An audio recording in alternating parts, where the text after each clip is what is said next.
جب حضرت ابو ہریرہ رضی اللہ تعالیٰ عنہ تشریف لے گئے ملک شام، تو ملک شام پہنچنے پر لوگوں نے آپ سے عرض کی کہ اے صحابی رسول، اے اللہ کے رسول صلی اللہ علیہ وآلہ وسلم کے صحابی، آپ نے آقا کریم صلی اللہ علیہ وآلہ وسلم کی زیارت کی ہے، آپ ایک کام کریں کہ آپ ہمیں اللہ کے رسول علیہ السلام کی کوئی ایسی حدیث سنائیں جس پر ہم عمل کر کے نجات پائیں۔ اب بہت دھیان سے سننا آپ لوگ بھی، کہ سننے والے بہت طویل بات نہیں سن رہے تھے، بلکہ کوئی مختصر اور بہت جامع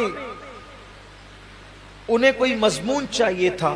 یوں تو میرے آقا علیہ السلام کی ہر بات ہی جامع ہے، حضور نے جہاں جو بات کہی ہے اس بات کا کوئی جواب ہی نہیں ہے۔ میرے امام فرماتے ہیں فصحا عرب کے بڑے بڑے، تیرے آگے یوں ہے دبے لچے، کوئی جانے منہ میں زبان نہیں بلکہ جسم میں جان نہیں۔ حضور نے جب باتیں کہی ہے تو ان کی باتوں کا کیا کہنا۔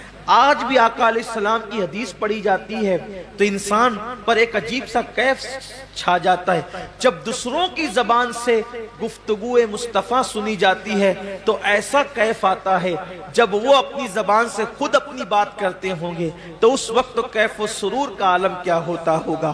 تو آقا کریم صلی اللہ علیہ وآلہ وسلم کے صحابی حضرت ابو ہریرہ رضی اللہ تعالیٰ عنہ سے اہل شام نے کہا، اے ابو ہریرہ، آپ آقا کریم صلی اللہ علیہ وآلہ وسلم کی کوئی ہمیں ایسی حدیث سنائیں کہ جس پہ عمل کر کے ہم نجات پائیں۔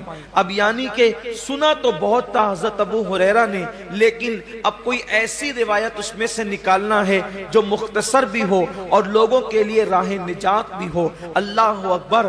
سیدنا ابو ہریرہ گویا کہ اپنے حافظے پر جو ہے وہ زور دینے لگے کہ میرے پاس جو ذخیرہ حدیث کا میرے حافظے کے اندر ہے ان میں سے کوئی ایک ان کو سنانا ہے۔ لیکن روایتوں میں آتا ہے، راوی بیان کرتے ہیں کہ جیسے ہی حضرت سیدنا ابو ہریرہ رضی اللہ تعالیٰ عنہ کو وہ حدیث یاد آئی، وہ جس کو بیان کرنا چاہتے تھے، حضرت ابو ہریرہ صرف حدیث کا مضمون یاد کر کے بے ہوش ہو کے زمین پہ گر جاتے ہیں۔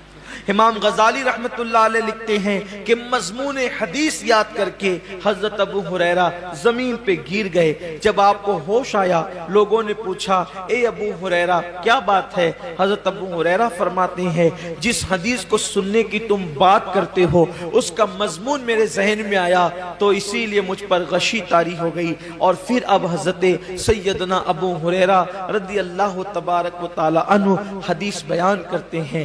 حضرت ابو ہریرہ رضی اللہ تعالیٰ فرماتے ہیں، اے اہل شام، تم میرے نبی کا فرمان سننا چاہتے ہو تو سنو، قیامت کے دن کے بارے میں ہم سب کے آقا و مولا مصطفیٰ جان رحمت صلی اللہ علیہ وآلہ وسلم نے فرمایا کہ سب سے پہلے قیامت کے دن اللہ تعالیٰ 3 لوگوں کا حساب لے گا۔ قیامت کے دن سب سے پہلے کتنوں کا حساب ہوگا؟ 3 لوگوں کا۔ اور اللہ کے رسول علیہ السلام نے فرمایا کہ شہید، جو شہید ہوا تھا، یعنی جس نے جام شہادت نوش کیا تھا، شہادت سے بڑھ کر کوئی عمل ہو سکتا ہے؟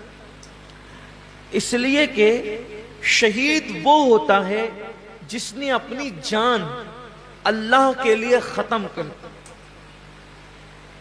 یعنی جان ہی دے دی اس نے۔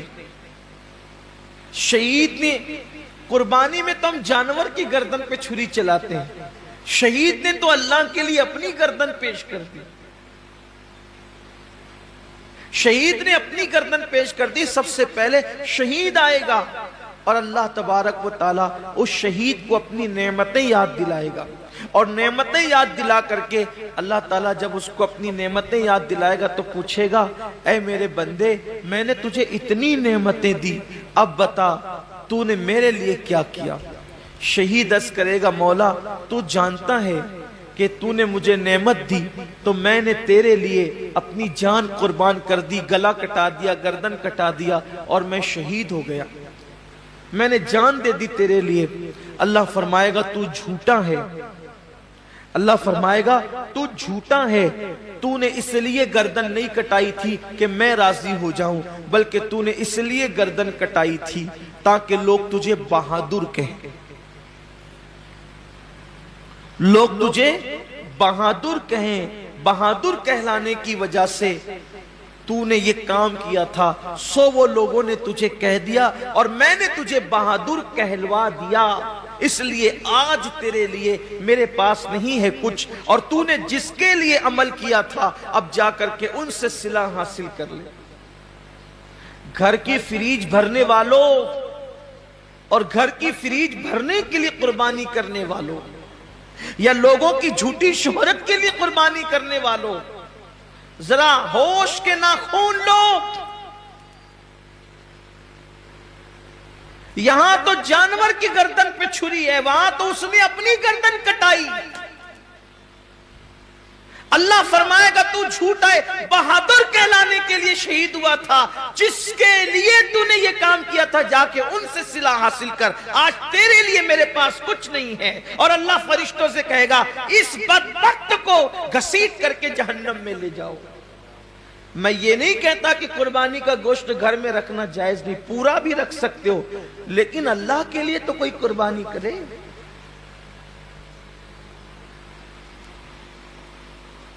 قربانی کا جانور آنے کے بعد خود ہی سے بتاتے پھرتے ہو کہ اتنے کا لائے اور اتنے کا لائے، پوچھا کس نے تھا اتنے کا لائے ہو، اور کتنے کا بھی لائے ہو اس کو پسند آ جائے تو کامیاب ہے، ورنہ اور گوشت کی سوا کیا ہے۔